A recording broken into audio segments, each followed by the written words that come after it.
portrait in terror will be painted for you shortly, and to live so would be excruciating. Spoken by Miaghala, Chanh and V of the Investigation of Human Remains class, University of Technology, Sydney. A cosy little home furnished with the colours of the sea, exuding the ambience of the dwellings of a happy family. Ah yes, a nice villa-style house is on the market. Are you interested? What if we told you this Western Sydney house on the market was once the home to Australia's most notorious serial killer, Ivan Milat? Would you still be interested? To test your nerves, we are about to embark on a Fibonacci roller coaster to expose the length of lies to which a man named Ivan Robert Marco Milat attempted to conceal his horrendous criminal activity of claiming the lives of innocent foreigners. So fasten your seatbelt as we relive the serial killer's killing spree. To most Australians, this event is remembered as the backpackers who went missing from King's Cross. A passage in a book reads, Simone Schmidl, Anya Habschild, Gabor Nugabor, Caroline Clark and Joanne Walters didn't get away, and it was the ricochet of that single bullet spinning off into the hot summer's day that claimed their lives. This book is called Fate. This book also happens to not mention a Deborah Everest in its poem, who was actually slashed in the face in addition to her fatal stab wounds instead, and the same goes for James Gibson.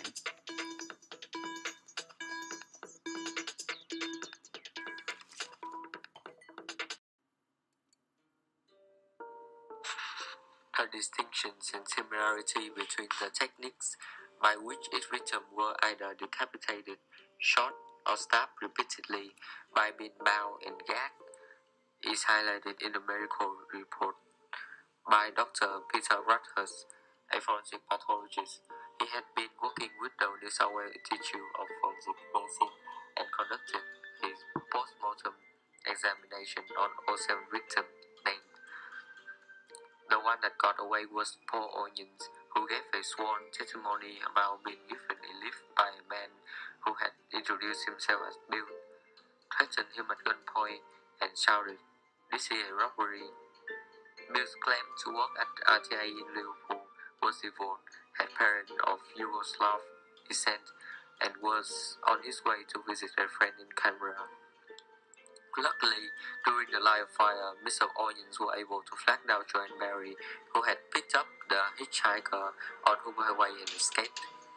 It was only until 25th of January 1994 that a follow-up call had been made by a detective to track back this incident in 1990, which contained vital evidence of the serial killer Australia were trying to track.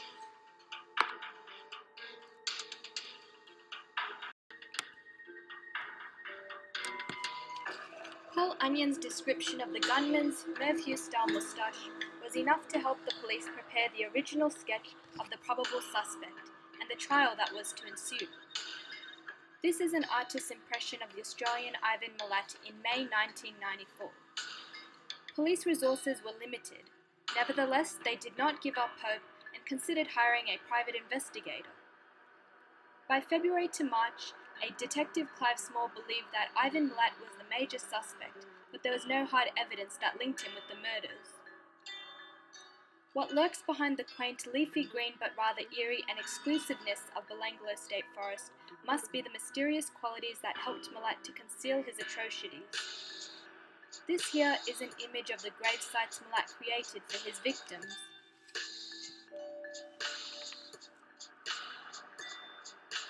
Let us now take a tour of the treasure cove of secrets that Milat's haven and residency beheld, for the forensic investigators who had located items he had stolen from his victims and weaponry he used that was linked to the bullets, cartridge cases, and means of strangulation and wounds, such as sash cords and rope within a juxtaposing setting of the isolated nature of the woods.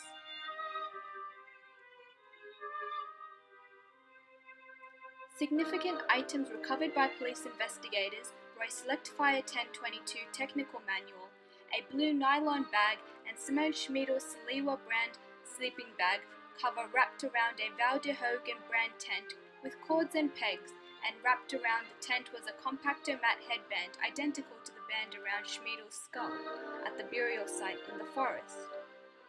Also found was a trigger and bolt assembly, Indonesian Rupiah banknotes belonging to the now dead tourist, and a Browning pistol. Psychologists revealed that Ivan Milat regarded the backpacker's items which he stole from the travelers that he slayed as trophies.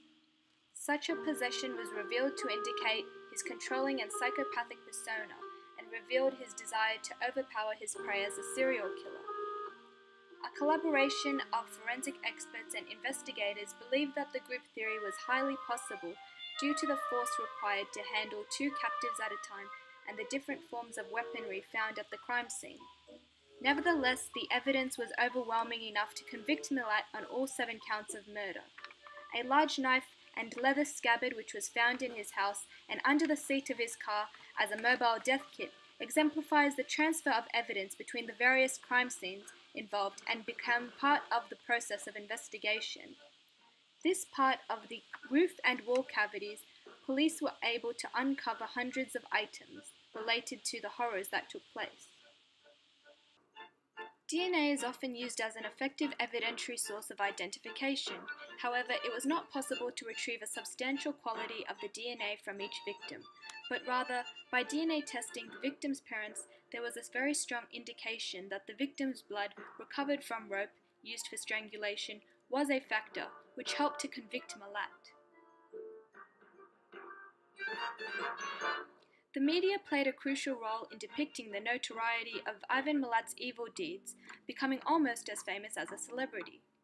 The effect of this case can be observed by the way it is still being described in the media today, with controversial coverage of the criminal and the overwhelming evidence used to convict him. Public health issues that continue to be raised include whether criminals are born or made, and the impact that such a broadcasted event would have on tourism continues to be referenced for its truth.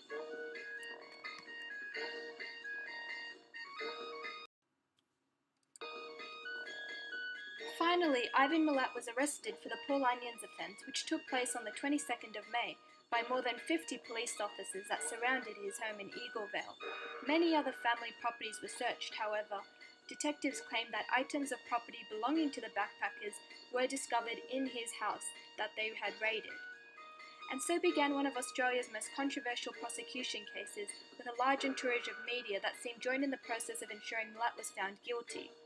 Allegations of impropriety by both detectives investigating the defence and the prosecution case continued to attract major headlines. Ivan Milat was confronted with some very damning evidence during his 1996 trial.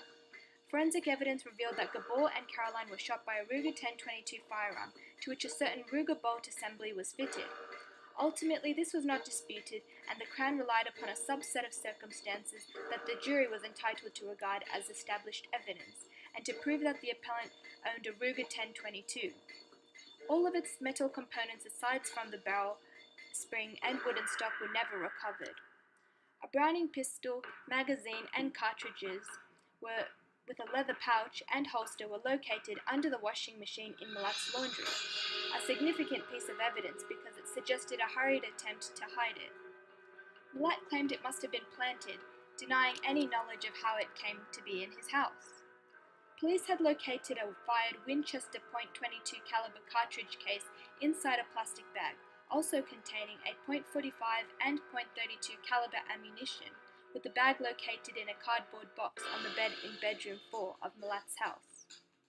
Inspector Pryor, a ballistics expert requested by the Crown, provided evidence that this cartridge had, in his opinion, been fired by the Ruger bolt found in Milat's wall cavity. A Select Fire 10-22 technical manual was found by police on a bookshelf in Milat's living room, and the prosecution's obvious line of questioning was, why, unless you had a Ruger 10-22 rifle, would you have such a manual?